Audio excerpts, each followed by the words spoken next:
Je me présente, Jean-Pierre Dubé de JPD Conseil. Qui est JPD Conseil? On est un cabinet de conseil en management situé à Montréal avec une dizaine de conseillers.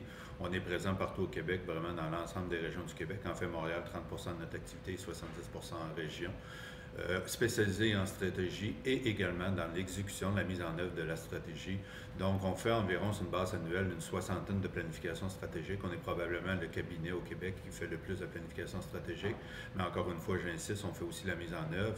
On travaille avec une soixantaine de chefs d'entreprise, PME uniquement. On se concentre uniquement sur la PME pour réaliser sur une base annuelle environ 200 projets dans les secteurs de la technologie, la construction, les services, le manufacturier, le transport et la distribution.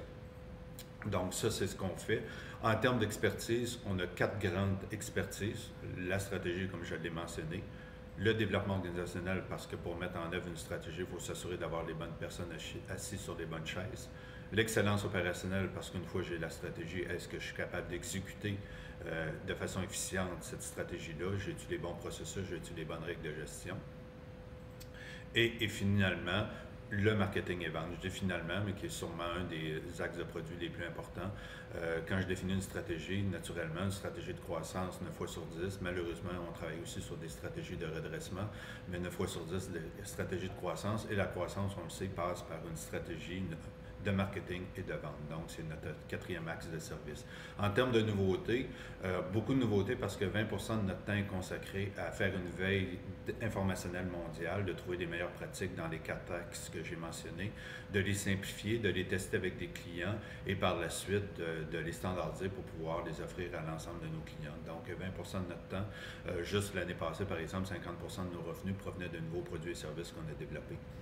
En termes de thèmes qu'on aborde dans les clubs, moi je dois faire une présentation dans les clubs peut-être une fois par semaine, j'en ai fait beaucoup depuis que je suis membre expert du groupement.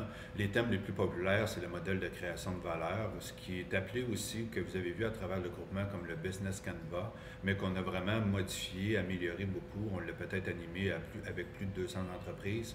C'est pour ça qu'on l'appelle le modèle de création de valeur, parce qu'on va inciter beaucoup sur le volet innovation, comment vous différencier de la concurrence pour arrêter de jouer ses prix uniquement.